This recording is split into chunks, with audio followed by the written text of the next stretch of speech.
Welcome to Faith, Fiction, and Folklore, or as we like to call it, the Try-F Podcast, where we try not to F the podcast up. Trevor, how are you this evening? I'm okay. How are you? I'm here. A little tired. A little wired. A little sleepy. Restless. Restless in the spirit after Halloween. Oh, yeah. How was your Halloween? I didn't really have one. It was good. I took the kiddos out and walked around the neighborhood and got some candy. Yeah? So. My kid was sick. Poor girl. Oh. I'm sorry to hear that. She missed out on it. She'd been excited for 2 months. You can always take her out. Go to the store and be like, trick or treat at the store. That's true. I could do that. Be like, all right, pick something out. Tell the dress up, take her through Walmart or something. Yeah, have her pay for Skittles as a Jedi or whatever. Pick out a few things and go to the store clerk and be like, trick or treat. Yeah. Hey, you know what I forgot? Headphones? Headphones. How about that? I am a professional. Constant professional. So, Trevor, let's start off with what we got tonight. We got we're gonna try something here. We're gonna you walk us through it. What are we doing with the Bible one? Let's start with that. I was just gonna do kind of a read through, basically a Bible study, if you want to call it that. Okay. So we're just gonna read our first few verses and ask questions and get into try and see how deep we can get into it. Okay. All right. Try and get the meaning of it, our interpretation of it. Just see what we think. Gotcha. So if I understand, we're gonna read a chapter here. Yeah, I was thinking, go through it verse by verse in the first chapter. Oh, excuse me. Okay. So we read a verse, talk about it. Sweet. Move on. Next verse, same thing. Till Gotcha. chapter 1's done. If we don't get through the full chapter, then we don't get through the full chapter. Okay. That sounds good. We'll give it a whirl. See how it goes. Yeah. Then after that, what are we doing? And the next part, we're going to do, we're going to react to a video talking about PFAS. And it's like a disease that causes cancer that is in like what's the non-stick stuff on your pans? Oh yeah, it's what'd you call it? PFAS. Yeah. So and how dangerous it is. Apparently, it causes everything evil under the sun. But I noticed a few kind of tactics that were a little odd in the video. Yeah, some. Well, maybe you can enlighten me. Yeah. I don't mean. I'm sure there is something to that, but how much of a something is hard to say. But anyway. And then part 3, we're going to talk about the Halo show and how awful it was. Yeah, I did get through episode 1, so yeah, we'll talk about that and we'll review bad media. Bad media. Yes. Okay, well, let's not bury the lead. I guess I'll start reading. And are you going to use the King James Version? I am, because the NIV is wicked and pagan. What about the NLV? They're all wicked and pagan. No. That's something I've been trying to figure out is why is King James like number 1? Why? Because it's right. Because it's right. Just because it's right. I'm being snarky. But no, it's in my opinion, it's because it's from the Byzantine. I think it's the Byzantine line, transmission line. What exactly is the Byzantine? Well, it's called the Textus Receptus, and it's from, the basically Eastern churches. You've picked the absolute worst night for me to bring this up because I am like so sleep deprived. I'm sorry. No, it's okay. I'm so sleep You- deprived. It's gonna be a nightmare to remember all these details. But no. Okay. Yeah. Basically, it's the Textus Receptus. It Uh-huh. is the more accurate of the two, in my estimation. Westcott and Hort. To I don't consider them exactly to be the most upright, or like the. I don't like their tactics, and I don't like their methodology. I think it's pretty lousy. They wanted to emphasize manuscripts that are older, like the oldest manuscripts. Oh, I And see. rather than going with consensus, because traditionally people would, what do most of them say? And they would default to the majority. You know, and that's Okay. one position you can take as a majority text. So it's and basically that's distinct from Textus Receptus. But anyway, a majority rules type of the text. Textus, yes, for the majority of history, it was like you look at a bunch of them and you look for a consensus. But then Westcott and Hort got involved, and they were like, "No, we shouldn't look for consensus. We need to look for the oldest ones." And and I disagree with that, because somebody on YouTube said this, and I don't remember the guy's name, but it was a brilliant point, and I don't want to take credit for it. But somebody else said this. The only thing that you can prove with the oldest manuscripts is that nobody read them. You know, Yeah. it's like that's the only reason it would survive, is if nobody picked it up. It doesn't make sense to use the oldest manuscripts as like the way you establish canon. But that's what Westcott and Hort wanted to do. They wanted to take the oldest stuff. They wanted to take the fragments and parchments and different things, and they wanted to build a Bible with that. And I gotcha. yeah, and then they also come up with some scholarly rules that I would consider way too subjective to be useful. Like, I would argue, given their criterion for textual criticism, you couldn't reconstruct Huck Finn, but a lot of people use them, and I could look them up. But anyway, that's a long, lengthy way to say that originally I didn't care. Once I started looking into it, though, I was like... You were forced to care. I was forced to care. I was like, oh my gosh, the King James is the right version, and all of these are complete crap. But I didn't start out thinking that. I was like, everybody needs to chill. It's not that big a deal. But man, once I started doing the research on it, I completely changed my mind. I was like, this is a big deal. We should not be using the Alexandrian texts. No. So that's like a whole conversation. But Yeah. anyway. So I like we'll get to use into King it James later. So, All right, well, let's get into it. and if you don't agree with me, you're a vile heretic. I don't agree with you. How dare you? You are excommunicated from what I don't know. Excommunicate. You are excommunicado cade from something important. Grr. Oh no. Arg. I just swallowed Jesus. I just swallowed Jesus best I can. Yeah, I understand that. I'd like to say I do as well. I try. I don't think I'm any good at it, but I try. Only the Father is good, as Cody would say. Yeah. All right. Genesis 1 here. So I'm going to start reading. And I'll And stop then- you and interrupt you as much as I can. That's good, because we got to kill 30 minutes. Oh, And we're my going to kill it. My brain's not running, so we'll give it a whirl. Here we go. In the beginning, God created the heaven and the earth. Stop.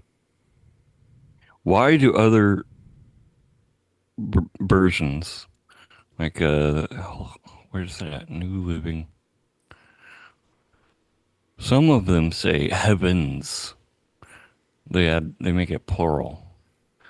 And the earth. I don't know. I'm assuming it's because they're pulling from the Alexandrian texts. I mean, I'm sure if you Google it, there is a big, long, lengthy philosophical discussion because there is a big, long, lengthy theological discussion over every variant. And there should be. There's just a lot, is my point. There's a lot to sift through. So I'm sure there's something about why there's that distinction.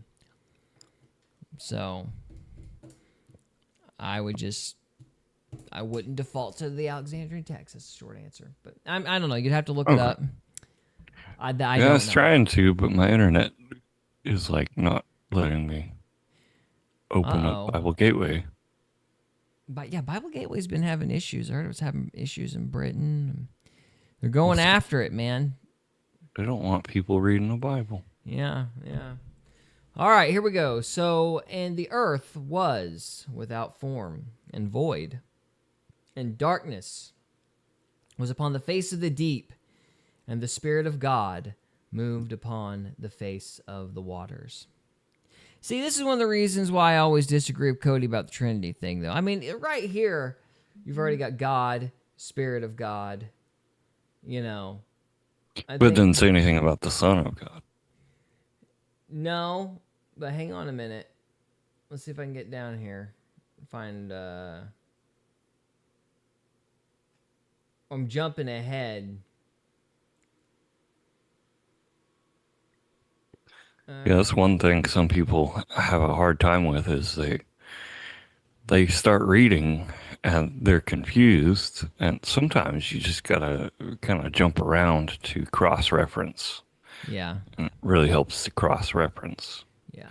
But look here, it says, let us make man in our image.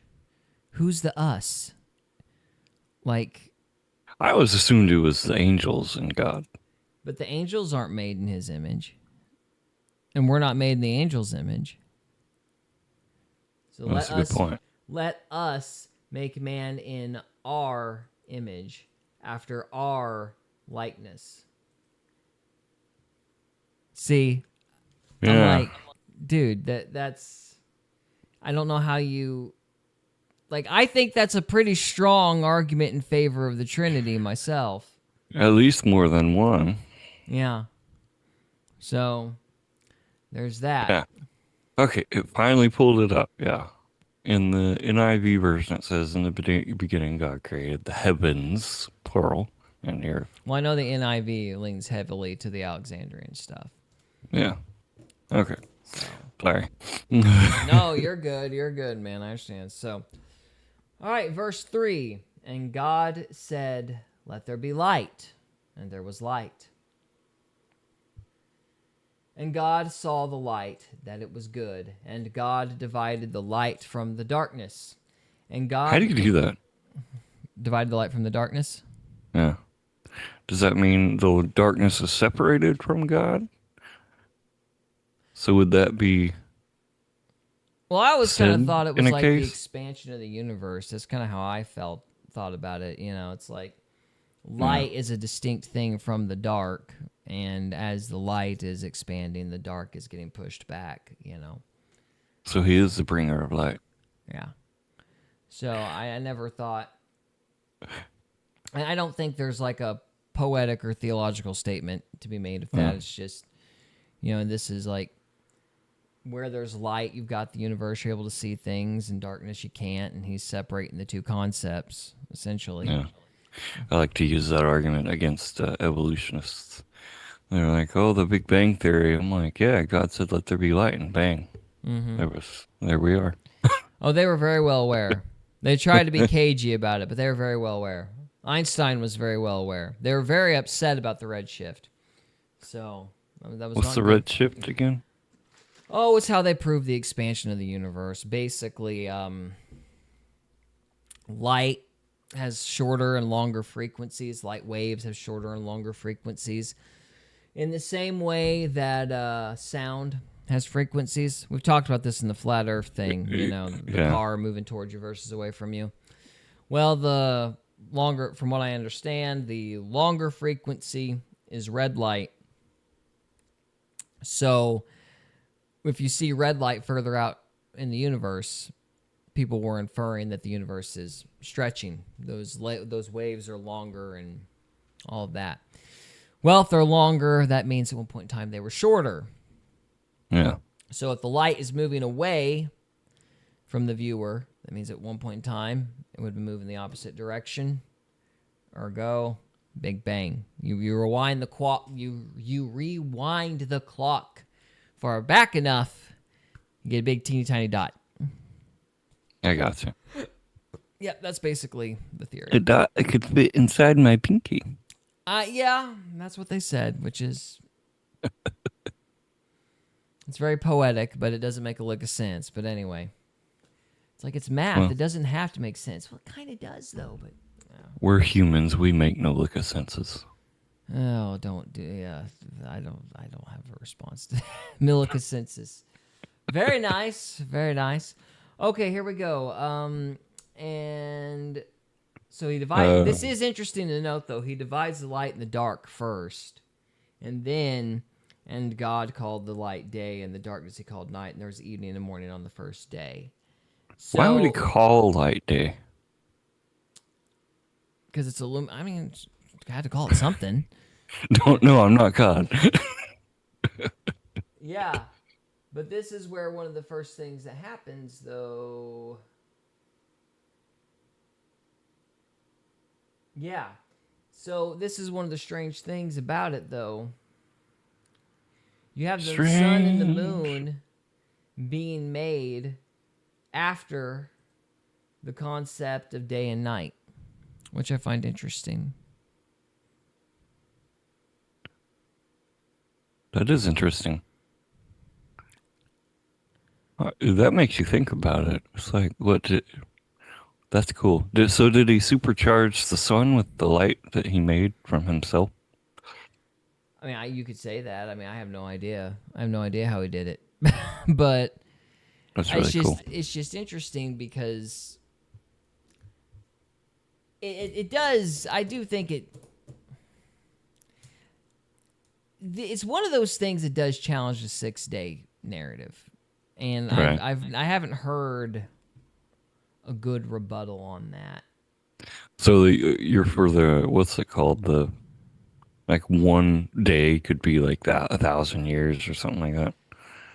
At least that's a possibility. How much time is, like what a day actually is? I don't know. Because again, the issue with the word day is it's just like the word age. It's interchangeable. You know what I mean? Yeah. Because I know Kent Hovind argues against what that's called. I forgot what it's called, but Yom, I think. Where each day that God did everything was like there was like 1,000 years in between each day. We have no idea. It couldn't have been a 24-hour cycle, whatever it is, because you don't have the rotation of the sun and the moon. Yeah, there's at least no for time the first at all. 4 days. So it's like, well, I mean, could God have like spun the earth and illuminated one half of the planet for exactly 24 hours? Well, I mean, but it's why? God. He could have done all this in a few minutes. Yeah, so I get I'm like, you've got evening and morning on the second day, evening and morning on the third day, and there's obviously a time marker there, but without the sun and moon, it can't be a 24-hour time marker. I don't think. I don't know. I mean, it could be, but it could just as easily be anything else, is my point. Well, we could just say time is from the devil. But it's not, though, because God made it. I mean, I don't know. I don't have the answer. I'm just... Well, that's why we're doing this, is to figure out. Through. Yeah, we're just getting our own. We're not trying to be teachers or anything like that. We're just reading it and interpreting it. I don't know. It's hard for me because I would love for the 6-day creation theory to be correct, just because I don't like the idea of them scientists being right about anything ever. I'm particularly contemptuous of them, but I just the science. It's just the science. But I don't really have I'm very dubious about the whole. It has to be 24 hours. Like, it has to be. I'm like, it could have been, but it doesn't have to be if the first 4 days don't even have the sun and the moon. Yeah. Like, like once you get to that point, I mean, in my opinion, day has to mean age. I'm not going to sit there and pretend to know how long that was. And we don't even know that the Earth is rotating at this point.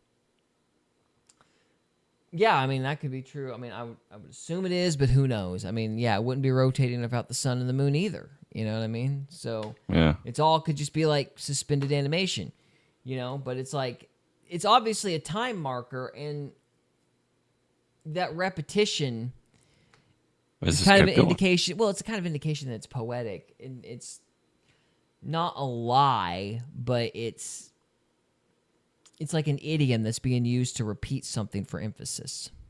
Right. So, yeah, I think day has to mean age, but I'm not gonna.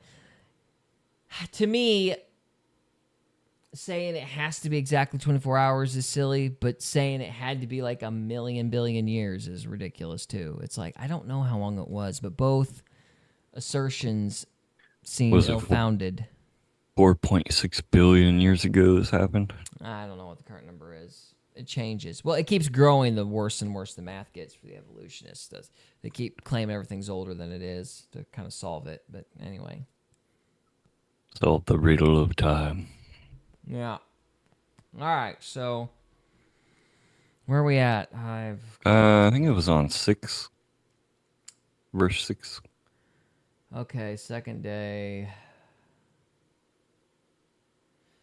And God said, let the waters... I think this is where... Okay, no, I'm wrong. Yeah, you're right. 6. Okay. Okay, even more for say. And God said, let there be a firmament in the midst of the waters, and let it divide the waters from the waters. So this is the sky, clouds, and ocean, in my opinion. Is that what firmament is? Yeah, firmament's like sky. Sky. Yeah. So that one seems pretty straightforward. Yeah. Hang on here. You have to bear with me. It's unbearable. Oh. All right, and we go on to verse 7. And God made the firmament and divided the waters which were under the firmament from the waters which were above the firmament, and it was so. I don't know what this one means. Do you have any thoughts? Well, so he said, let there be firmament in 6. Yeah, so he establishes the sky or something. It's like a firmament is in the midst of the waters. So I'm assuming that means the sky and the clouds, and let it divide the waters from the waters. And then he made the firmament on the earth and divided the two. So you got the firmament above the earth, and then you got the firmament that's on the earth. Maybe. See, this is one of the things. I think Kent Hovind explained this with the canopy theory. Yeah, the canopy theory. Yeah. I'm like, yeah, that's plausible. That's plausible. I kind of like the canopy theory, honestly. I like the canopy theory a lot because it explained the dinosaurs. Yeah. And everything getting so big. You know, all those fossils they pretend don't exist. Well, the dinosaurs are just lizards, and you know the amphibians. Most of them, they never stop growing. They grow to their environment, and when you put them in an enclosed atmosphere where the oxygen is like 6 times what it is right now, or more. I don't remember the numbers. It was very high air pressure, yeah, and lots of oxygen. So they'd be able to breathe. And if anyone takes meditation classes, most of us breathe wrong. If you learn how to breathe properly, it makes you feel so much better. And some would say, though, that's demonic. You know, you're getting into yoga and stuff like that. And I'm like, well, actually, it's just learning to breathe better. Yeah, I don't think it's demonic, but anyway, it's a whole other can of worms that I haven't really heard for that scripture before. Yeah, and he does talk about, you got, the long neck, the Brachiosaurus. Yeah. its nostrils are way up there in the air. If it was to walk around today, it would suffocate Yeah. because there's, the air pressure is so low up there. Yeah. But you see, that's like really what disproves Charles Lyell's time column and this whole concept of uniformitarianism, at least when it comes to an environment.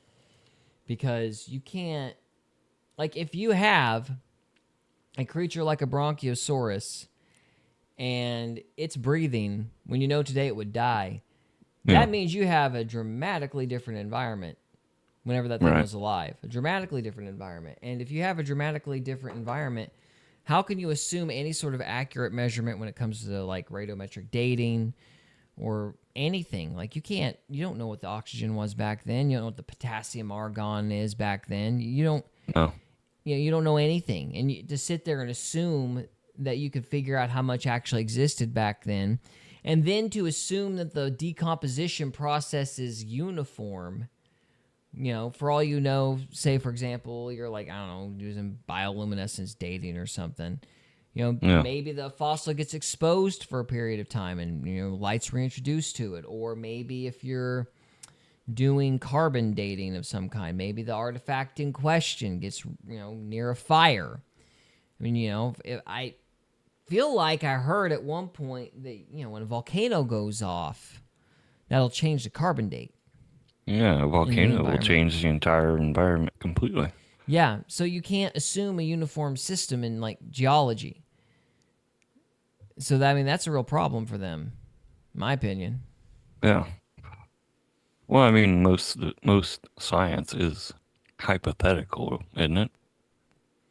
This is like you ask a question, and then you go about answering it, and evolution is still an unanswered question. Well, it's been proven horribly, horribly wrong. They just won't admit it. Yeah. There's no question at this. In my opinion, evolution died with the discovery of DNA. Like once, because then now you have a connection between information and living systems. And I was like, look, once you have like the introduction of information or some kind of code tied in with what the body's actually doing. I mean, the intricacy of that by itself is impossible for a Darwinian mechanism. And of course, if you get into pretty much anything else, you've got lots of examples of what Michael Behe calls irreducible complexity, and the flagellum motor and all sorts of stuff like that. Yeah. And so, I mean, but really, I always felt like DNA was like the death nail. But nobody wanted to admit it because it by itself is just too complicated. And how do you get it to do the things like bottom line is you have a connection between information and actual like cells and bodies and protein folds and everything else. There's a correlation between the two. There's an interconnectivity between the two. Like you can't, evolution was done once DNA came onto the scene, in my opinion. But anyway, it's been dying a very, very slow, agonizing death, though. It's clinging on. A 4.6 billion death. Yeah, it might take it 4.6 billion years to die. Who knows? I don't think so. I think it's out the window, though. In all seriousness, I think people are starting to figure out it's. At least the neo-Darwinian model isn't right. But anyhow. Let's move on. Okay, so we read 7. Now we're on 8. Okay, we're on 8. And God called the firmament heaven, and the evening and the morning were the second day. Okay, so evening and morning were the second day. So we got evening and morning in the second day. What do we have in the first day? Yeah, we had the morning on the first day. So he made the light and the dark and the firmament on the first day. And he called it heaven. Mm-hmm. Interesting. Yep. And then, so now we're on 9. Yeah. Let's get to 10, and then we'll call it good. Because 10 is an easy number to remember. We're already 30 minutes in. That's what she said. And God said, let the waters under the heaven be gathered together into one place, and let the dry land appear. And it was so. So he does oceans and dry land. Next. That's 9. 10. And God called the dry land earth, and the gathering around and the gathering together of the waters he called seas. And God saw that it was good. And it was good. And it was good. Yes. Good job, God. First 10 First 10 verses. Chapter 1. Yeah, of chapter 1. We Wow. might be here a while. A day or two. Just a little bit. We might need to figure out a more efficient way to do this, man. Hey, that's why I was like, hey, let's try this. There's a lot of people doing this right now. It's actually kind of popular. Well, So maybe next time when we do it, I'll have more sleep. Because I am... you're doing all right, in my Thank opinion. you. I appreciate it. I don't remember half the things I should remember, but... That's okay. I don't remember what we even talked about 20 seconds ago. Why am I talking? Yeah. All right. Okay. I know there was something about the firmament. Yeah, there you go. Well, that's a start. Okay, well, we're going to pause at Genesis chapter 1, verse 10, and we're going to pick it up next week.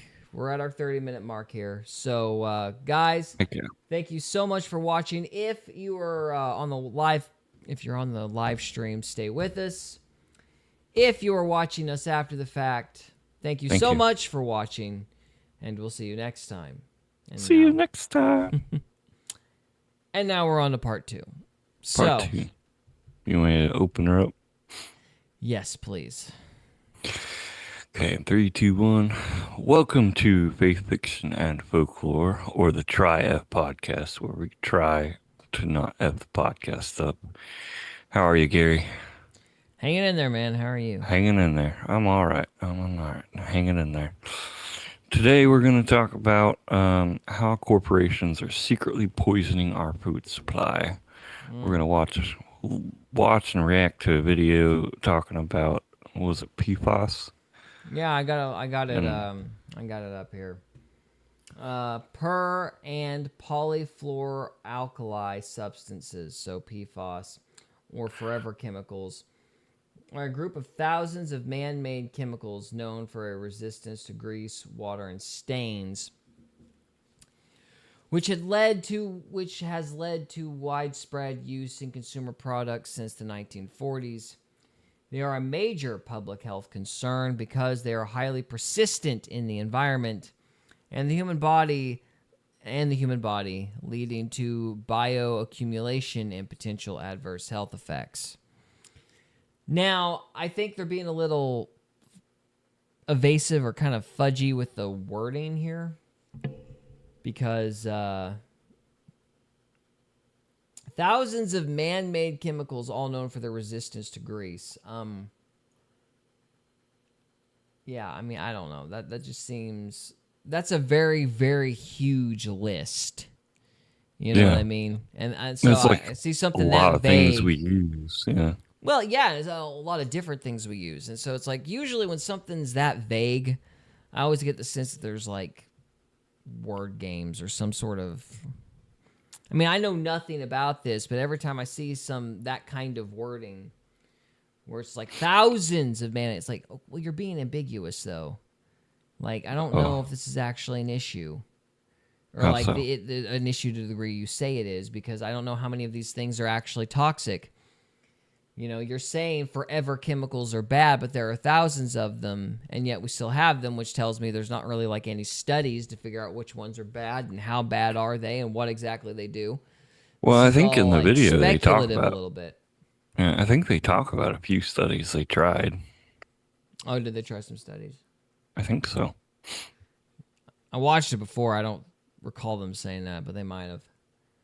Oh. So, I don't know. We'll find out, won't we? We'll find out. Yeah. So anyway, I just it disturbed already, me, so just basically I thought we would bring it up. Oh yeah, it's disturbing. You know, but honestly, well, we'll get into it and let's just see where the conversation goes. So here we are. This video is by can't read that. Oh, You want me to More read it? Perfect Union Yeah. channel. Yeah, the YouTube video is How Corporations Are Secretly Poisoning Our Food Supply. And this is by the YouTube channel More Perfect Union. They seem to have a number of documentaries. Oh, yeah? So, yeah, they seem to have quite a few. So, they might be worth your attention. I suspect they don't share our political side of the aisle. Probably not. Probably not. But they, Yeah. it doesn't mean this is all not true or something. So, Yeah, doesn't mean We'll we have to see. disagree with them on this. yeah, we'll see what they have to say. We sat here and ate beef 3, 4, 5 days a week for, as far as I'm concerned, over a decade of contaminated beef. How much is in my system? How much is in my kids' system? Is it going to kill them in the, before they get a life? It's hard to say. There's something poisoning America's farms. A chemical that was built in a lab decades ago by companies who knew in private that it was highly toxic. Now that chemical is showing up almost everywhere. It is a Pandora's box. It's going to blow up, and people are going to find out it's in it and everything, and it's in everyone, and there's nothing to clean it up, and there's nothing to save you from it. Toxic PFAS, also known as Forever chemicals. PFAS are in so many consumer products. Non-stick pans, dental floss, computer chips, shampoos, and conditioners. Whether it's gone down the river and contaminated fresh drinking water for people, or if it's on farmland and you're eating it, it's out there. we have a mass poisoning of our population. Forever chemicals are linked to a number of serious health issues. How can a company knowingly have contaminated the groundwater? So, how did we get? Crazy. So, what are your thoughts so far? We need to stop this thing, make it transform. My thoughts are, I've always personally thought that big corporations were bad anyways. But that doesn't mean all of them are bad. Just how do they get so big, And so you got to dig into them and do research, and that's what this guy did. What'd you find out?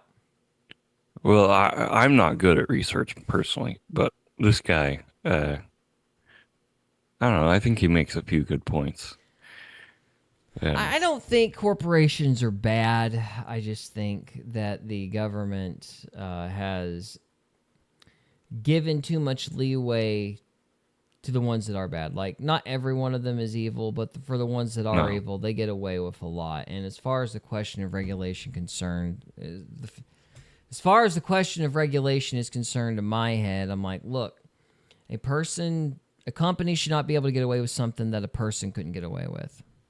Right. Like, that's my rule. And I'm like, sorry. If we were to make something like this and we try to make money off of it, they would immediately shut us down if they found out it was going to make people sick, because we don't have any money to pay them to. Shh! Don't listen to us. Well, I mean, they haven't done any studies, so they don't exactly know. That's the first problem with this. She's saying they knowingly poured these chemicals out into the ground or whatever, and they knew it was harmful. It's like, well, they can't say they knew it was harmful if there are no studies. They've got to have some, reason to make the connection between, they have to make some justification for a correlation. And I didn't see anything in this video. It's like, well, everybody's around me is sick, and this factory's dumping all the stuff in the ground. Therefore, it's got to be whatever it is they're dumping. And that's fine for a hypothesis. That's fine to begin a study. That's But you not actually enough. gotta prove it. Yeah, that's not enough for a court of law. You do have to actually prove that's what's going on. Okay. I must have missed. I missed that entirely. Yeah, and well, the other thing to remember is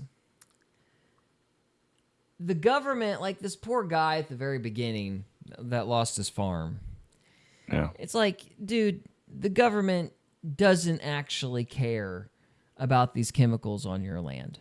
They don't care. They take farms, they take land because you're ruled by hostile actors and war is a game of resources. And so they want to normalize taking land, and they want to normalize taking farms. They want to normalize that kind of thing to the point that there's no legal ramifications for them, because then, you know, if you're a dissident, they can just take away your stuff for any contrived reason they can come up with. Kind of like what BlackRock is doing. Yeah. BlackRock is part of that. So, yeah, and so the government's concern, at least in the case of that guy, I mean, he's sitting there getting upset about the chemicals. It's like, dude, you don't need to be upset at the chemicals. You need to be upset at Uncle Sam for taking your land. Yeah. Because they just shouldn't have the right to do that. And you give them the right. Well, yeah, you give them the right to do that, then they'll make up the excuse. Once you make it a normalized thing, you know, they control the system. It's nothing for them to make up a rule or invent evidence or whatever to get your stuff. I mean, wow. You know, so I think there's kind of a pretense going on here in that dude's situation anyway, regardless of whether these chemicals are as dangerous as these guys say. Oh. Do you think our forefathers put it in any of the amendments or anything like that to try and keep this from happening? Well, I think so, because I think, and of course, this is speculation on my part. I know that back at the time of the founding, or at least very close to it, like they had business regulations. You know, they had, for example, one of the big items they used to sell back in the day were pork barrels. You know, and they'd cut up a pork or pig, and they'd put it in a barrel and salt all of it, cure the meat. And companies, apparently, or a company, started sticking multiple pig heads in the barrels to try to sparse out the meat to save money. You know, because you're just getting a bunch of bone and organ instead of like actual meat you know people would want to eat. And they did make a regulation to put a stop to that. Oh. And so it's not like the founders were above using regulation, you know? Yeah. Or at least the regulation was normal in a very early period of America. That's not just something Woodrow Wilson came up with or whatever. It's been around. And it's just, what it comes down to, appropriate regulation is don't lie. Like, don't commit fraud, and you're good. But we have this weird thing in our culture that I don't know for sure, but I think it might have started with Herbert Spencer and the whole dog-eat-dog, Darwinian business ethic, social Darwinism ethic. But we have this kind of buyer beware mentality now, which is morphed from the buyer does have some culpability to the buyer has all the culpability. And basically the company has the right to screw the buyer if they do it in a certain way. Get around all the ramifications and whatnot. Yeah, and you know, I don't want the government to be regulating companies, but you know, I'll just say what I said before: a company should not be allowed to get away with something that an individual couldn't get away with. Yeah, I agree. It's got to be fair across the board. A company is made of individuals, and so they shouldn't get more flexibility. All spare in love and war. Yeah. Yeah, well, I mean, this thing would be, if the studies are true, it would be a good example of that. It's like, you know, why? Well, let me put it to you like this: like ignoring the issue of whether or not these chemicals are actually bad. Why should that company have the right to spill chemicals into the groundwater? An individual couldn't do that. Like, I can't take my stuff, my garbage, and just dump it on somebody else's land. Or dump it, like, in a creek that's just upstream from another guy's land. Because there's this thing called water rights. Yeah. You know? So you can't pollute, as it were. Because it's not just that people have a right to their dirt. If a town is drinking the water, They have a right to that water, Yeah. you know? And if you're obviously polluting water, it. yeah. Yeah. So an individual couldn't dump their garbage in a creek. So why do they get to dump their pollution in a creek? Because they have money. Yeah. Yeah. So you have to have just a general rule of thumb. It's like, look, whatever regulations you can do, it's fine as long as it's like related to an individual's conduct. And like a company just shouldn't have more flexibility than a person. Yeah. That's my outlook on it anyway. All right. Well, I guess we can keep going. Get here. How did our farms become toxic waste sites? How did the Teflon in your nonstick pan become a full-blown public health crisis? And why has it taken so long for the government to take action? They knew about the problem for decades. And now they've got a chemical that can't be destroyed, it can't be cleaned up. That was one thing I did not appreciate about this one, is that it worked very hard to paint Trump as Yeah. a villain. And look, if you've seen the still no list emblem, you know I'm angry. I'm very angry at Trump right now. But What's the no list emblem for? no Epstein list. No Epstein list. Wouldn't you Still believe it? no Epstein list. Thomas Massey's out there going, there's 20 names. There's 20 people that they're protecting. We need to get those names. And I'm like, okay, well, this Where are is these coming 20 up. people? Yeah. Who are they? Who are they? This stays up until we know who the 20 people are. Release Anyway, the 20. yeah. Release the 20. Yeah, exactly. So I'm not happy with Trump right now. But Trump is not the personification of all things government just because he's the president. All right. And the whole nature of the situation right now is the way these guys get away with this crap is career politicians being shuffled around in these agencies. You know, Well, one I've of never labeled Trump as a politician anyway. He's just a businessman. he's just a businessman, and he's got a bunch of advisors telling him who he should and shouldn't hire and what is and isn't appropriate.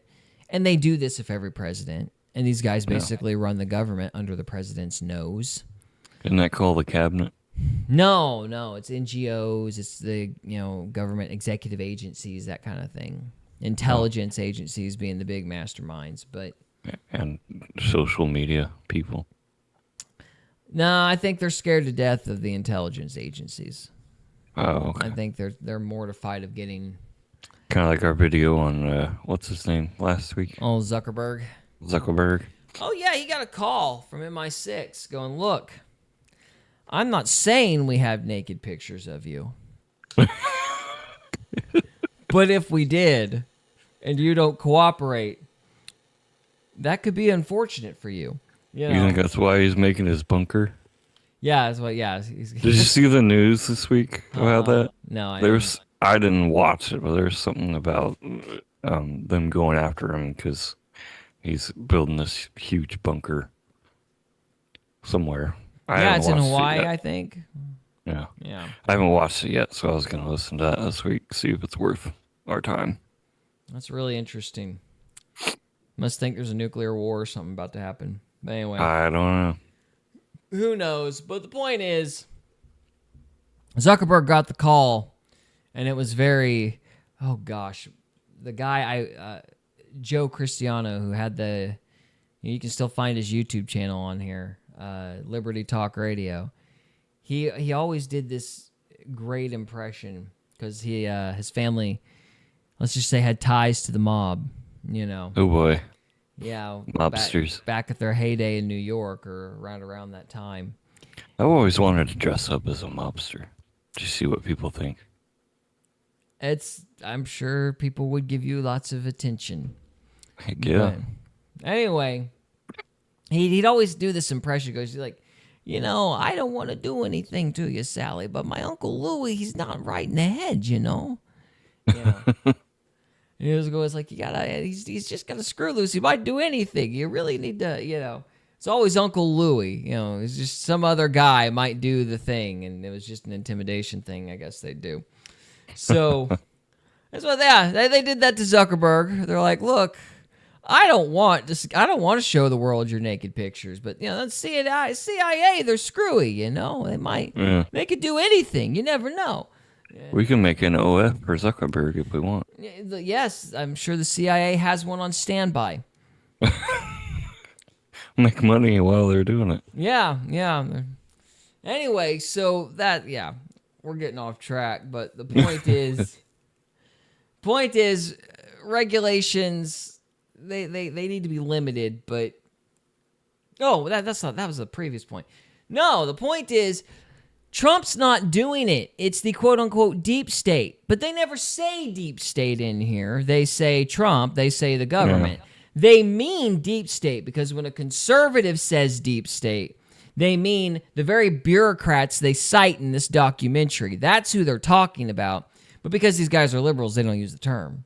Well, we'll insert it for the sake of the program. Yeah, well, let's skip ahead and see if I can find it. But they point to a bunch of people that are like on LinkedIn or something that work for DuPont and all the rest of it. LinkedIn is a job fair website. Yeah. I'm on there, actually. Yeah, here we go. So you got... DuPont. Yeah, where were they at? DuPont. Is DuPont part of the deep state? No, DuPont's a bunch of billionaires. Oh. Yeah, they've bought off people, but yeah, they're not like in this. They're not in this NGO apparatus. They've just paid everybody. Or at least probably. I mean, I don't know. Allegedly. Here's $1 billion. Go retire somewhere. Leave us alone. You can have $1 billion, or you can have your own OnlyFans page. I mean, I'm not saying I would post the OnlyFans page, but the CIA, it's screwy. You know, they might put those pictures out there. Or MI6. Or MI6. Or it could be anybody. Anybody in those intelligence apparatus guys, you know. Never know. Anyway, I'm rambling. Let's see the here. EPA, who once represented a company that had been accused of spreading 93,000 tons of PFAS-containing biosolids throughout Maine. Then there's Nancy Beck, who Trump nominated to be the head of the Consumer Product Safety Commission. She used to be a lobbyist for the American Chemistry Council. Used to be. Well, the point is, she's deep state. These guys run around in the same circles. And they just get hired, and they get hired by every administration because the president coming in doesn't know anything about how the government works. So they hire advisors, and this would have been Obama, this would have been Trump, this would have been anybody. They hire advisors, and they're like, who should I put in this position over here? And they're like, this guy, you know, and then they just shuffle these people that he's referring to around like a deck of cards. And so they just keep implementing the same stupid policies because it's all ran by the same freaking people, all under the politician's nose. That's the deep state. Oh. Now I know what the deep state is. Yeah. So to sit there and blame Trump, it's like, yeah, he hired the guy. I guarantee you it's because somebody from the RNC told him to, because he doesn't know who the players are in that town. All right. So anyway. Wow. Where she led the industry's charge against drinking water limits for PFAS. And then there's Lynn Dekleva, who holds a senior role in the EPA. Before that, she worked for decades at none other than DuPont. Dun, dun, It's dun. been really painful to see how decision-making can be influenced. There is a lot of profit around the use of these compounds. Consequently, there is a lot of effective interests. Deep state. Yeah, I mean, that aspect of it's right. They obviously pay people to, you know, keep quiet. They're a bunch of commies. They're a bunch of commies, yeah. Ooh. So that's the problem. But, you know, they're trying to turn around. That's the one thing I didn't like about this documentary is they tried to, like, blame Trump directly and show his face all the time and all the rest of it. I'm like, Trump's not really the bad guy here. He's just unaware. It's that entire flippin' town. That entire town with the same little cluster of people that just move back and forth from NGO to executive agency to lobbying group to this to that to think tank A to then to think tank B and yeah. And then they all worked for the CIA at one time or another as well. This people, for those of you who believe the first video like I just did, is why you should do your own research. It takes a lot of well, I mean, we've all been learning this for the last decade. I mean, that's what... Yeah. I mean, Trump originally said he was going to drain the swamp and all this, and I don't think even he knew what he meant when he said it at the beginning.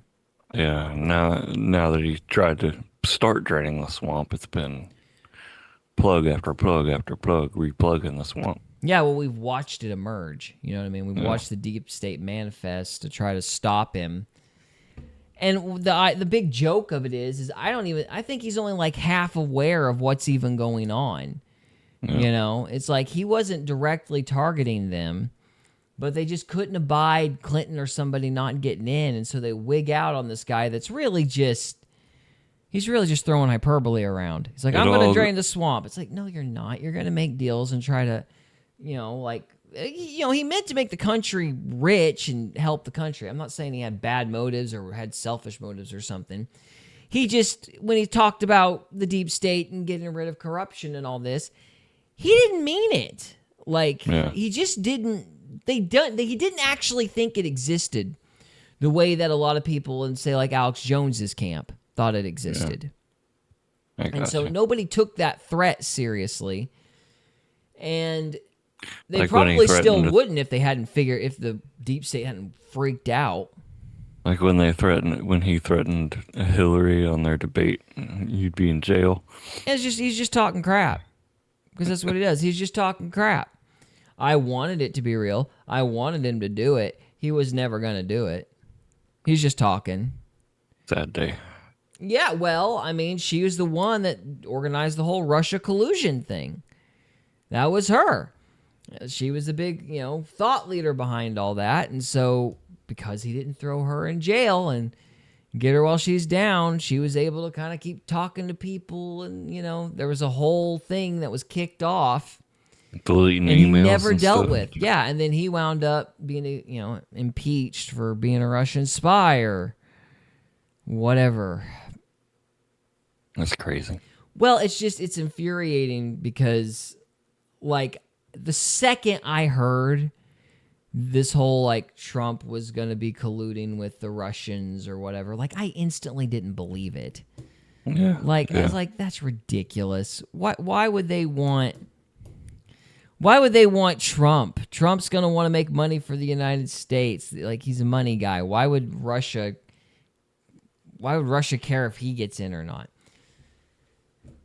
It just never made any sense, and it was they decided this was a brand new revelation almost immediately after the election. The timing was obvious. I never bought it. I never bought it for a second, but a lot of people did, and I think that's kind of been the moral of the story of this last decade: is people have been slowly and grudgingly having to admit that the deep state even exists. They wouldn't admit it before. Yeah, I mean, used to it was a conspiracy theory. Yeah, which is why we're even talking about it on the show, because we discuss conspiracy theories. But yeah. I mean, it's not our fault that they all wound up being true. We have to talk about it like it's news now. That's not our fault. We didn't plan that. Conspiracy theories are true. Most of them. I don't think the lizard people one is. What? You don't think Zuckerberg is a lizard person? No, I think he's just a businessman. That's all. I think Hillary Clinton is a lizard person as well. It's funny, but no. No, but that's the point, is this video, I think the PFA stuff is interesting, but they ultimately blame the wrong people, in my estimation. Pointing the finger just to point the finger. Well, yeah, I mean, it's mainly about making... I hate to say it, but it's mainly about making Trump look bad. Especially the latter half of this. It's it's not really about fixing anything, because their gist was, well, Biden, he brought in these regulations and then Trump took them away. And I'm like, I guarantee you there's more to it than that. Well, all that aside, the politics and everything, do you think they're poisoning our food and supplies and stuff? Yes. I mean, it kind of goes back to the parasites we've been talking about. Yeah. I do. I don't think it's necessarily the Teflon. I think this one was probably an accident. I don't think that it was intentional. No, I think they put stuff in like the vaccines, and they do like the red dye, and they do like the fluoride. Like, there are things that the government is doing on purpose to poison people. Like a lot of different things. I'm not convinced this is one of those conspiracies. I think it's people just being greedy and not caring. In this instance. But the fluoride in the water, that's like government regulation. Right. And that's them trying to kill you or trying to make you stupid. Yeah. Well, they succeeded on that part for me. 'Cause I've been drinking the water for a long time. Yeah, don't drink the water in town, man. Yep, I have been. It's bad for me. You'd be better off drinking soda. So, unless they use fluoridated water with that, I guess I'm dumb too. So, what are we gonna do? We're all dumb in our own way. It's okay. Yeah, I don't even know which way's up tonight. Anyway, I think we're done with this one, unless you want to watch any other segment of this video. Nah, it's all right. So, you convinced me to do more research next time. all right.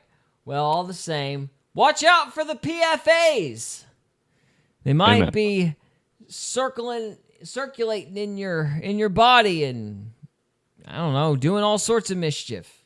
Don't buy any non-stick pans. Yeah, do cast iron. Don't do non-stick pans. I have cast iron. I don't have regular pans. I have both. But that's not for health reasons, just because I get tired of buying pans every few years.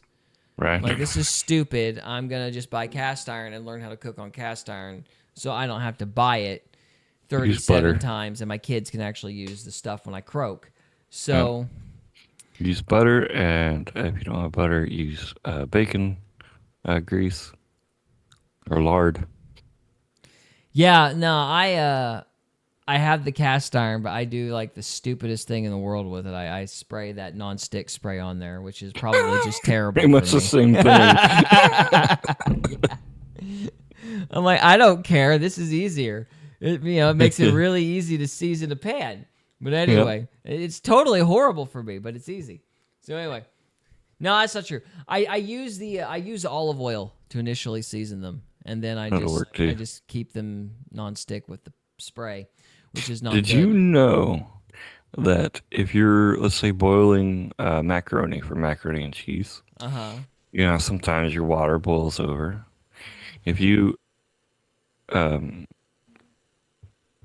dip the ring of, or if you take some olive oil and run it around the top ring of your pan, it'll keep your water from boiling out of the pan.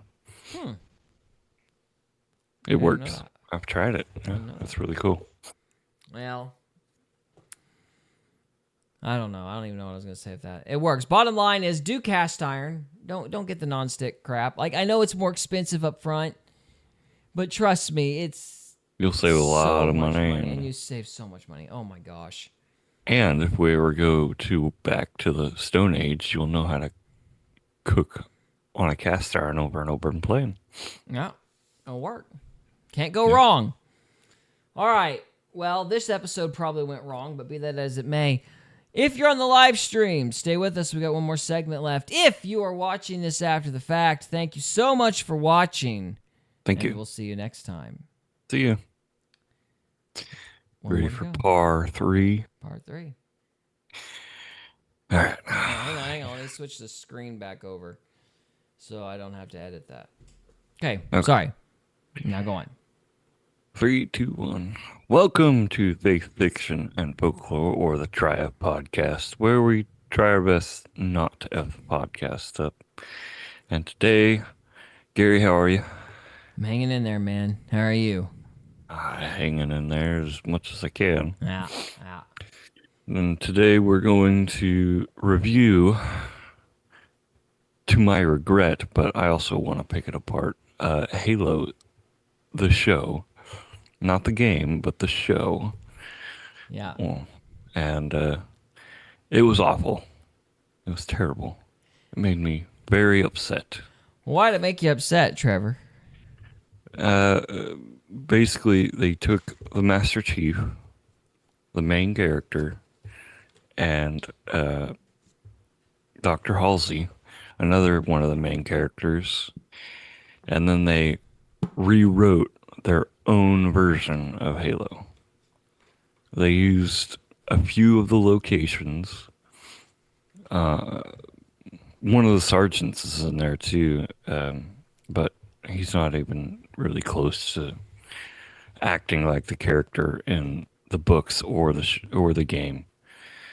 And it was just it was terrible all around. It was so terrible that Paramount Plus gave it to Netflix basically after 2 seasons. Yeah. Well, let me give a summation of the first episode. Oh If yeah, I probably will. be wise. So we'll Yeah. start with episode 1 because that's the only one I watched. I have a feeling they spent most of their budget on episode 1. Yeah, season, most of their am I budget right? was the first season, I- and they lost money, and so they tried to do a second season, and it just wasn't going anywhere because they didn't stick to any of the lore whatsoever Yeah. and made up their own story. Yeah. Ridiculous. All right, well, let me summarize episode 1 here. So the story opens up with a bunch of obnoxious people in a bar watching an unrelated news story. Spoiler alert for anybody Yeah, who yeah. hasn't seen it. Spoilers, super spoilers. But hey, we don't want you to watch it. So what do we So- care?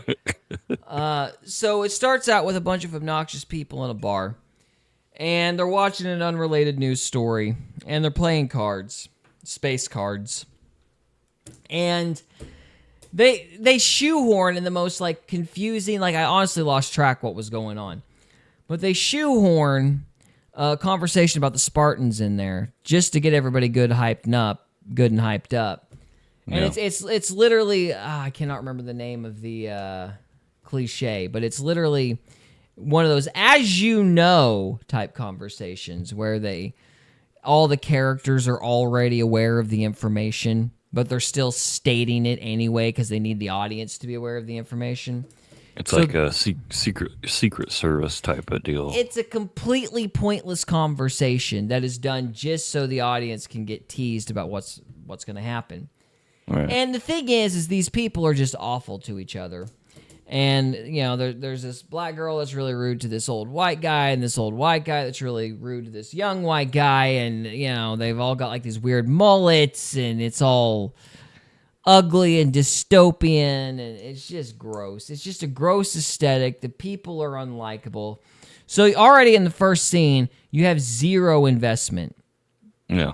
in this thing. And the next scene cuts to some teenagers who are, I guess, taking a drug route. So apparently they wanted to get high, which is the opening of any slasher movie. And it's such a confusion of genres because these characters are all terrible to each other. They're all mean-spirited. And they're like, hey, come on, man, let's get high. Let's get stoned. You know, and they like literally cheat, like toast with the little root balls. Yeah. And you're like, oh, well, these people are going to die. And I'm not sad about it. Because, you know, like it's like every Friday the 13th movie you've ever seen. The unlikable characters get destroyed by the monsters. And so Right. it's no surprise what happens. Basically, one of the girls hears something. So instead of taking the root ball and getting high, she goes and investigates the noise and sees a Covenant ship. And she runs back and she's like, oh my goodness, we got to get out of here. It's the Covenant. But of course she can't because she dug up that flower and got all her friends high. So this girl who survives, spoiler by the way, is the one who's, you know, lives because she's the only one that wasn't high. But I just want to make it abundantly clear that your lead for this show killed all her friends because she got them high right before an alien attack. Yeah. So this is who you're supposed to root for. We're off to a great start. It's fantastic. We're off to a great start. I've got a great feeling about this series. I will say this. The Covenant did, when they first come across humans, they thought that humans were parasites and they had to wipe them out. So that part they did get right. The Covenant just hated humankind and they wanted nothing left behind when wiping us out. Well, they probably took one look at those mullets and were like, we got to do something about this. This is Yeah. a crime against hair. But anyway. Yeah. Anyway, so the unlikable girl's like the only one who doesn't die in the explosion, you know, because her friends Yeah. couldn't run very well because she'd gotten her friends high and killed them. So anyway, she runs into the fort. I guess the fort's kind of vaguely figured out something's going on, but apparently this was one of the first things that didn't make any blasted sense to me about the setup of this thing. So the people in this camp, they are rebels. They don't like the main galactic empire. I guess The Spartans are UNSC. yeah, so the Spartans are like part of this, you know, galactic empire or whatever, and they're fighting the freedom fighters or whatever. They're rebels, yeah. Yeah. And that's actually accurate in the main lore. Is there's a lot of rebellions going against the UNSC. Sure. But I guarantee you in the video games, the rebellions are at least aware of the fact that the aliens exist. Yes. Yeah, see, that was what was stupid about this. In the show, where aliens are like clearly like an established enough thing that they built Spartans to fight them. Yes. In that world, this rebel camp didn't know what the aliens were and were completely taken aback. Yeah, and they would have been prepared to fight at least a little bit. Yeah, But they were still in the dark about the Covenant, which didn't make any blasted sense at all. right. It's absolutely ridiculous in universe, and they only did it to play up the slasher vibe. Yeah. But And the tactics that the Covenant had, they would not have went in there just like that, like they did, and just gung-ho. They would have went in completely invisible and slaughtered everyone. right. Nothing left That's true, behind. because they had those little cloaking shields, you know, so Yeah. why even bother charging the gate, which is what they do. Yeah, and it So- wouldn't have been with just one ship. It would have been several ships. Well, all the rebels had was like machine guns. They just bombed them out of orbit. Yeah. Turn They them. yeah. It's called glassing. They just glassed them. We'll see. to There you begin go. with. There's already a term. Game over. But it might have just been a scouting group that come across this small place. I don't know. Well, that's the thing. Is one of the hallmarks of bad writing is, you know, you gotta fill in the blanks because they don't tell you anything. Yeah. You know, it doesn't make any sense for this group in that world to not know anything about aliens and to be completely taken aback. Yeah. So, but anyway, and here's the other thing is this is all done. So when the Covenant attacks, we're really scared that the girl and these people are going to die. And we need to be scared that these people that we've gotten somewhat invested in are going to die because that's going to make us root for Master Chief and the Spartans when they show up. But here's the thing. We already hate these characters. Yeah. So when when the Chief and all these other guys, the Spartans show up, you're like, oh, yay. That girl's going to live. Yeah. And that's something else that pissed me off is throughout the entire books and the game, Master Chief is with Blue Team. So they changed it to, I think it was Gray Team. Is that right? I didn't catch that. Yeah. No, it's they changed it to Gray Team. And so his team is not his original team at all. Which anyone who knows the Master Chief, he does not give up his team that he has, Right. unless they're all doing something else. If they're busy somewhere else, that's fine, but it would have still been called Blue Team because that's the Master Chief's color, I guess. I don't know. See, that's such a pointless change to make. Yeah. Maybe somebody You just could got just it called it confused blue or team. something. I don't know. Yeah. But they didn't follow hardly any of the lore. Yeah. The side characters that they did use, I don't remember their names, but they were not the original characters' names. And then they gave them kind of the similar characteristics. Like, there's Fred, who's in the original books and stuff, who's the big tank-looking dude. Mm-hmm. And then the two girls, one of them is a sniper, and one of them is she uses a shotgun, basically. Yeah. So she's up close and personal, which they kind of got the characteristics right, but they didn't give them the right names.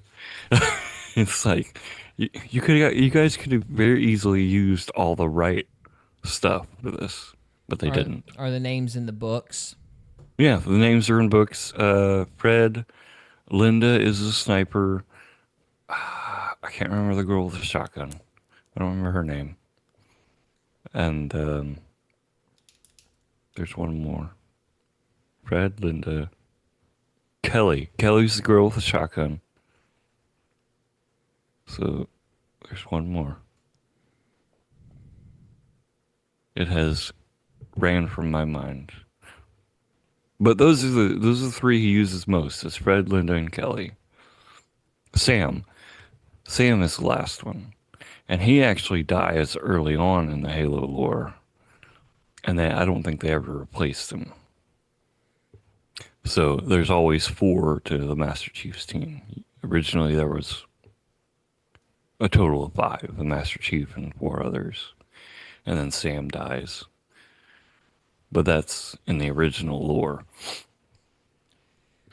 And anyways, and early on in the timeline that they would have been in, they didn't have the armor upgrades that they had in this show.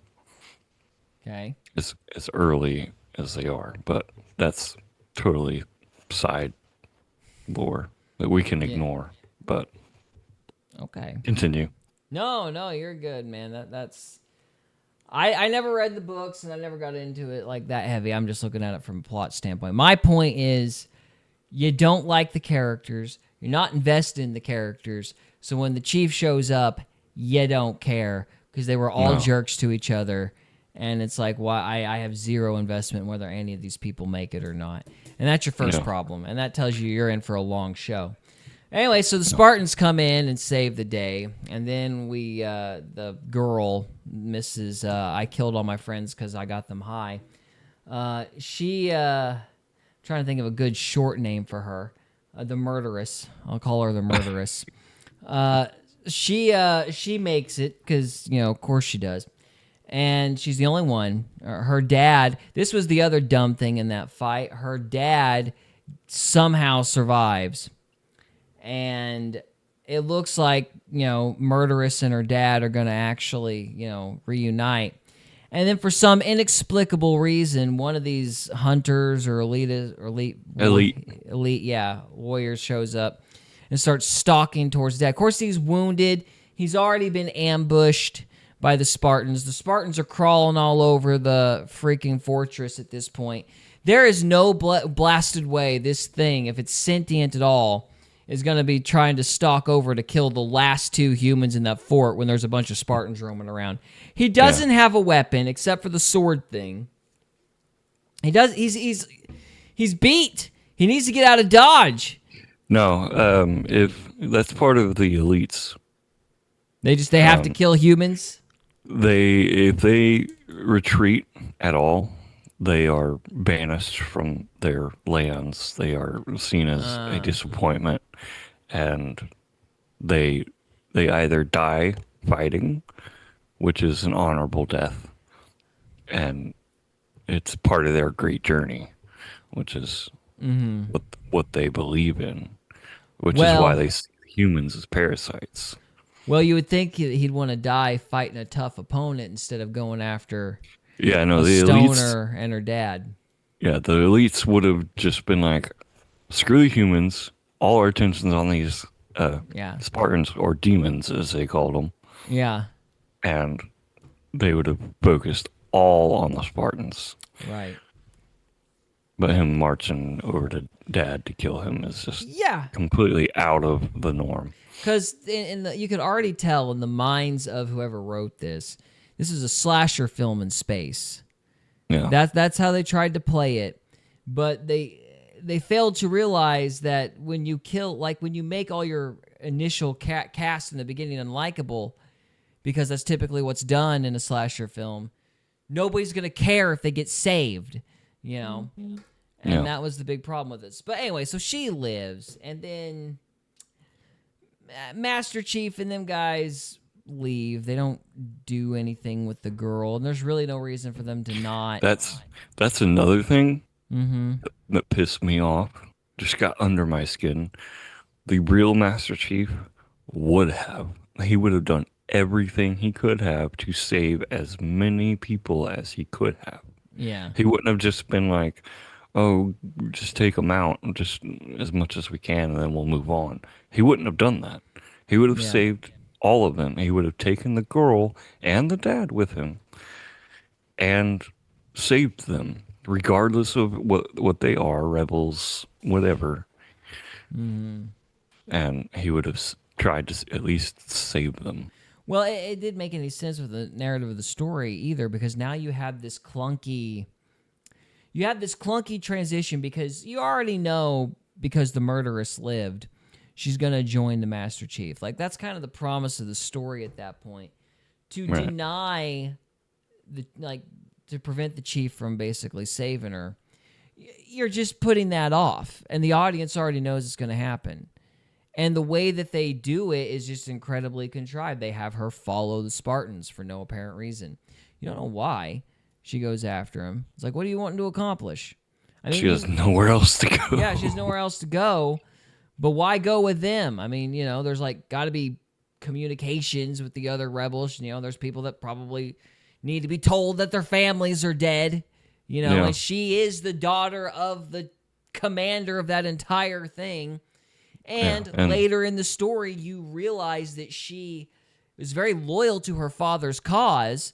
So she would have known about some of the mechanics. She would have been invested in some of the people there. She would have wanted to tell loved ones. She would have at least tried to go to a neighboring base or whatever. Yeah, a neighboring base. Like, she's the only one left to take care of the aftermath. But, we got to have our knockoff of, our Diet Coke version of the hero's journey. Disney. And, yeah. And so she's got to go with them. Now, if Master Chief or somebody had actually turned back to her and said, you can't stay here because A, B, and C, and this is just going to have to be left because there isn't time to do anything else because the Covenant's coming or whatever, she's with the group and you've covered up a plot hole. You've dealt with the plot hole. She can't deal with the aftermath because there's more bad guys on their way and they got to get her out. Yeah. Something like that, But they didn't think that far ahead. They wanted that, ooh, he's turning away because he doesn't care. He's a stone-cold soldier without a soul. But he's going to get his soul back when he touches the alien artifact in the cave, which is the next scene. And I'm like, what the crap is this? So, yeah, that's another thing. We'll get there. Yeah. So anyway, girl tags along. And girl tags along with them just because, she's going to join anyhow. And the Spartans go to the cave and they shoot an alien. They come across an artifact and Master Chief gets a vision because he touches the said artifact first. And I'm not really sure the mechanics of that, but anyway. Well, there's whole backlore to it. The creators of the universe were forerunners. That's what they're called. And this was a forerunner artifact, which was part of the elite's great journey, was to find these artifacts and collect them because they help them, which all it is forerunner tech. The forerunners were so tech savvy that, and they knew a lot of stuff. And they they wound up wiping themselves out more or less on accident. The Forerunners did. And Gotcha. so this is thousands and thousands of years after the Forerunners, and that's a whole side thing we could get into. Yeah, but it's funny how the engineers of the universe always destroy themselves in these lores. That seems to be like a running trope. I'm not sure why that is. yeah, well, they come across the flood, and the flood devours everything it comes across. Right. And so the Forerunners were fighting the flood, and They lost.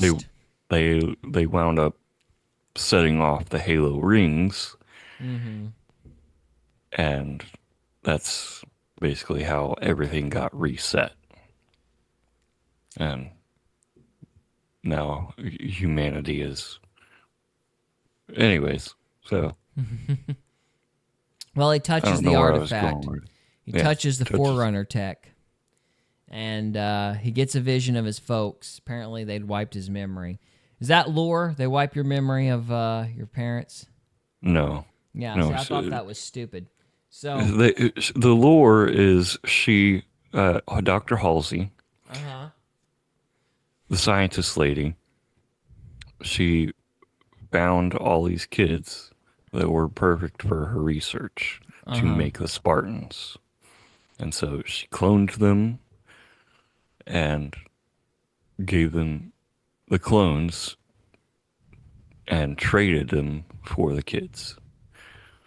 Some of them she did kidnap them. Yes, that is true. The Master Chief, I believe, he was a foster kid. So it wasn't hard to replace him.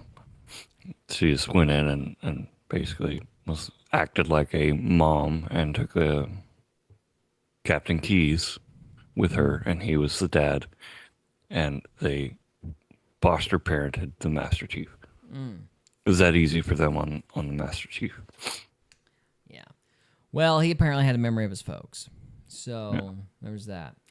And anyway, so when the alien runs out, when the alien they were shooting at during this whole artifact incident runs out the cave, knocks the girl over, and I guess the murderess swooned because she, Master Chief comes out of the cave and she's unconscious. And even though he left her for dead the first time, when he sees her unconscious, he's like, well, I got to help her now.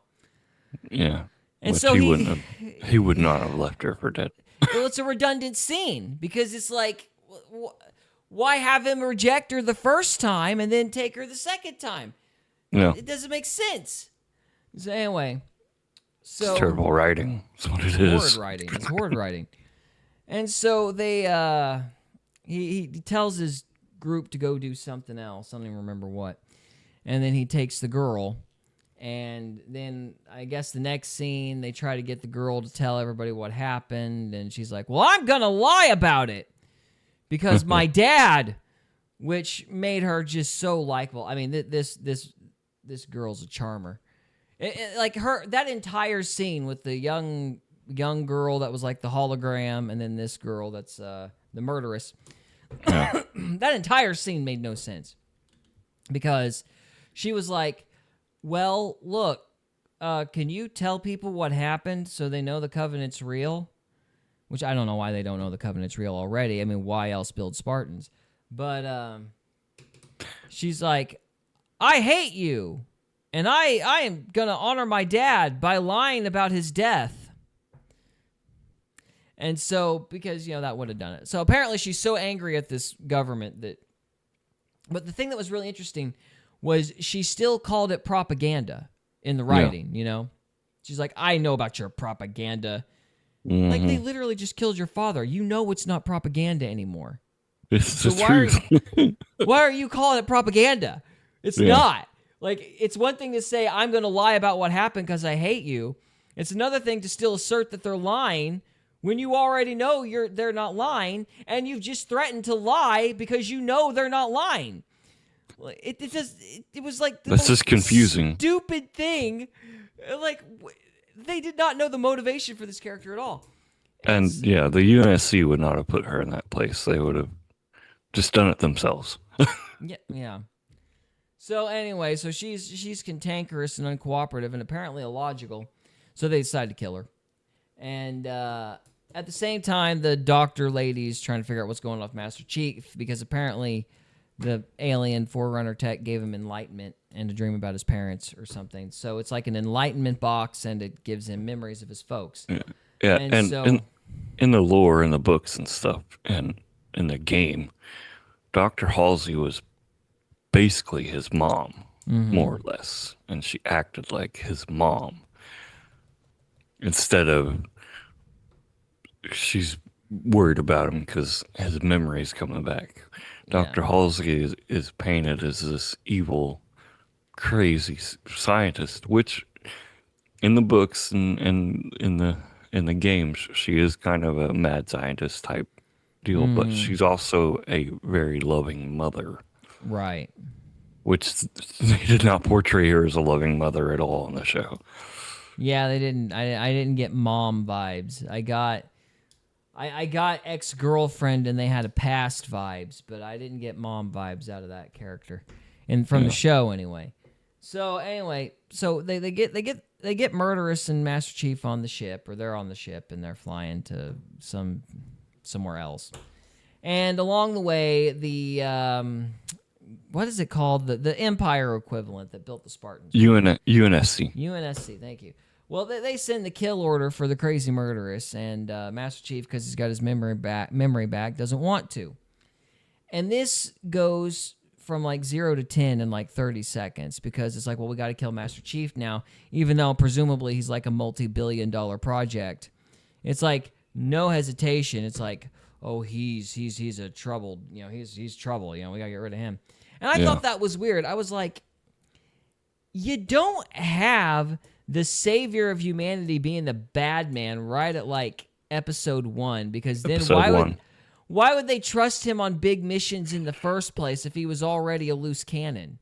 Yeah, see, in the games and the lore, it took 4 games to get to the point they did in 1 episode. Because in the games, Cortana, which is Master Chief's partner through the whole time of you playing the games, right? She is AI, and after seven years of an AI existing, they start to get rampancy, and so Cortana gets rampancy, and the Master Chief basically tells the UNSC, gives them the bird, more or less, and goes after her against the UNSC's wishes. What's rampancy? Rampancy is when AI overloads on information. So she's going bonkers. She starts to, she's overloaded. So you know how you have let's say a USB, and you fill it full. Yeah. And it starts wigging out on you. It's the same thing with AI. If an AI starts after, it's like 7 years, I think, starts rampancy, they just wipe their memory and delete them, and get a new AI. And so basically after 4 games, which took years and years, years apart. They crammed all of that into 1 episode. Yeah, I thought making him public enemy number 1 in episode 1 was ridiculous. It's like, guys, there's this thing called escalation. You got to work towards that. You can't just jump into him being the big bad, or like him turning against his peers right out of the gate. Like, you can't do that. You got nowhere to go now. It's just episode 1. Yep.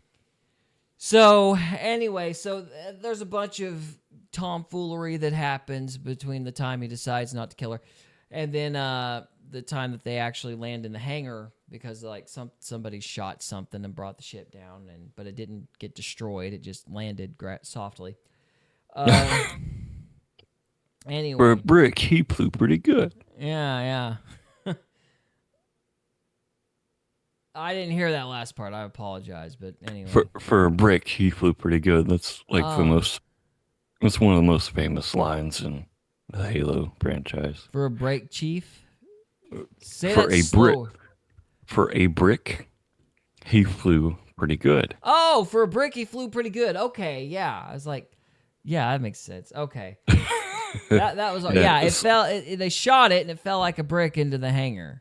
Yeah. So it should have exploded, or crushed them, but it didn't.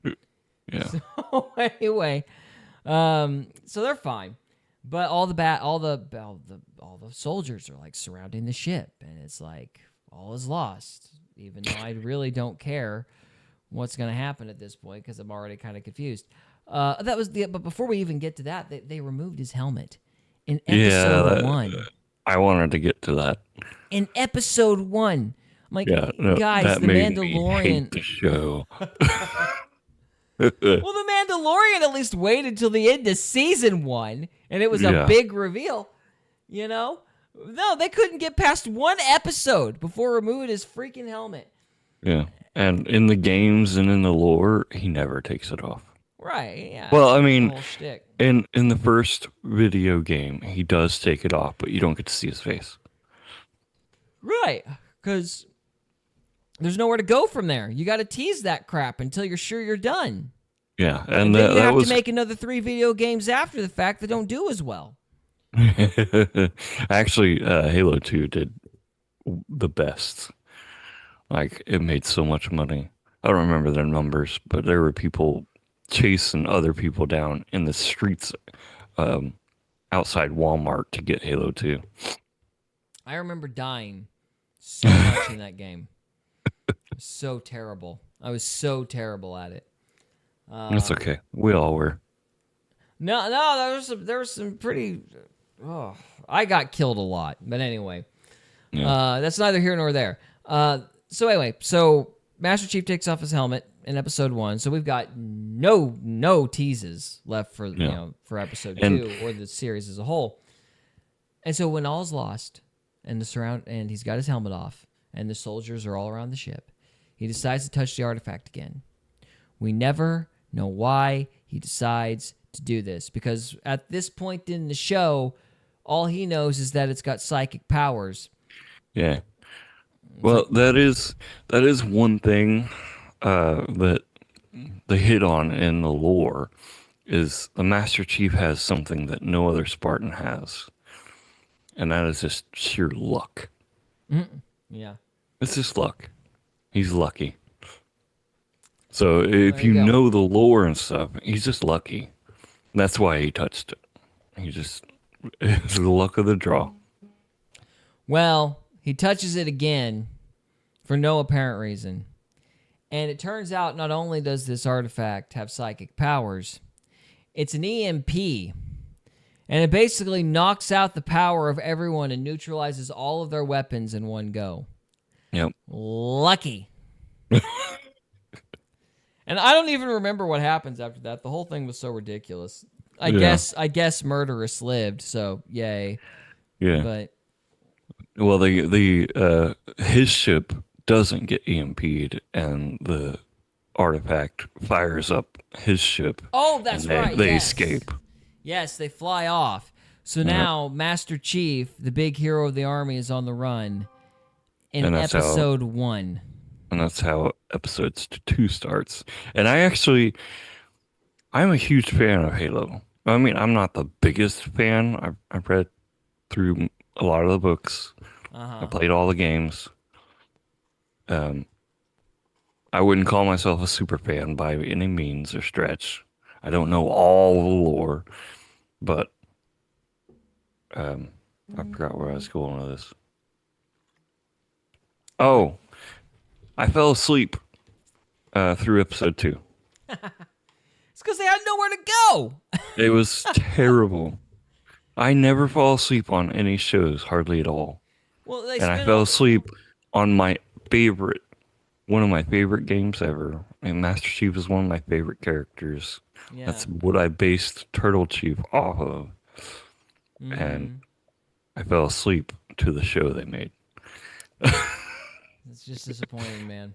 No, I feel you. I feel you. It's like it you could tell it was going to be a cheap and terrible show, and they spent all their money on episode 1 trying to get that initial excitement, those initial clicks, because it wasn't actually about making a good show. It was about turning a quick profit. So they were going to lure everybody in and then, feed them crap after episode 1. And you could tell that's what they were going to do right from the beginning. Yeah, I know somebody. I don't know if it was my brother or somebody else. He got Paramount Plus just to watch the Halo show, and after the first episode, he got rid of his Paramount Plus. It's like, I've been had. I think it was my brother, and he told me, "Don't watch it. It's not worth your time." Yeah, well, It may have been somebody else, but it was a waste of time, that's for sure. yeah. And I don't know if you want to go through the whole series, but No, that was not really. episode 1. I mean, we really. wade through 12 episodes of crap. I don't really want to watch the rest of it. Yeah, I mean, it's like, you don't need to really review the rest of the show, because it's like after episode 1, it's like, guys, you've already seen the whole thing. They just crammed like 10 video games inside of an episode and got through all the major story beats. So now there's nowhere to go. I mean, it's already over. Like, I don't know what they're going to do with the murderess, but I'm sure she's the key to something. Yeah, all they did was basically steal, in my opinion, a few of the main characters. Uh-huh. And they came up with their own story and kind of tried to run with it. And anybody who's a fan of Halo is not going to like that. Not going to like it. It's amazing, in an age where IPs or like storylines or brands or what they're using to sell everything, you would think they'd have enough common sense to try to be as consistent with the brand as possible if they want to make money. But I think they just like to make fans mad, and then they like to complain about how they've made the fans mad because they're artistes. I wonder what Rotten Tomatoes says about it. I'm sure they think it's fantastic. I don't know. I have no idea. We'll see. Look it up really quick. I'm pulling it up right now. We'll close it out with Rotten Tomatoes ranking.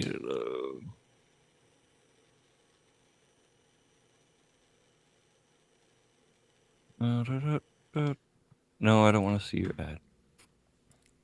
Let's see.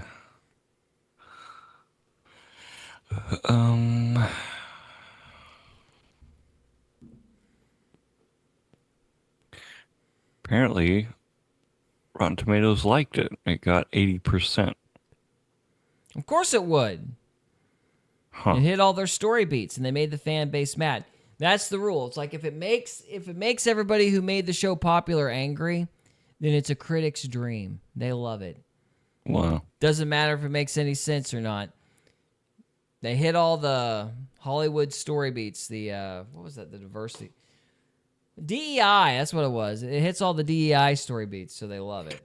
Yeah, if I didn't know all the Halo stuff and play the games and everything, and I just didn't know anything about Halo, it would probably make an okay show. No. No? See, I don't know anything about Halo as far as the lore, and I was still looking at this going, this is terrible. Really? Like they tried to mesh the horror genre with the sci-fi with the sci-fi genre, and it's like, guys, there's a reason that you have the hero rescue the puppy from a burning building. It's because the puppy's sympathetic. If you're gonna have your hero, if you're gonna introduce your hero by having him swoop in at the last second to save everybody, you have to make the people he's saving likable. Right. And they didn't even have enough sense to do that. Yeah. It's like they made them stoners and a bunch of irritable poker players at a bar. And I'm like, well, I have no investment in these people getting saved, so why do I care about the hero coming in? Yeah. Like, that's just common sense stuff. And the fact that they couldn't even do that, you're like, this thing's going to be a wreck. A lot of the rebels actually had their own little military forces, and they were more sophisticated in the lore. Well, I'm sure they weren't a bunch of tweakers eating rotted dandelion herbs or whatever those things were. It's like, hey, here's a space flower that'll get you high. Aren't I relatable? Because that's what I do. I try plants, fry my brain. I wonder why I get killed by an alien. It was just like, why in the world would you do that? Because you got to spend way too long with those characters anyway. And then for like, you spend 10, 15 minutes with those people. And that's like an hour-long show. Yeah. And you're like, that's a quarter of your time on a cast that's going to die, and you don't even like them. That's insane. So it was just bad writing. Don't watch it. You'll lose sleep. Just go to sleep. Yeah, and if you're a fan of the show, I'm sure it'll make you cry. So Yeah. I get upset. Or just a poor fan of the Trevor. game. Or what? If you're a fan of the game, it'll make you cry. Yeah. Well, I don't have anything else to say about it. Do you? No, don't watch it. All right, don't watch it then. Okay, well, you know what, guys? That's all we have. That's all we got for tonight. We're gonna call it good. So, guys, thank you so much for watching, and we'll see you next time. Thank you.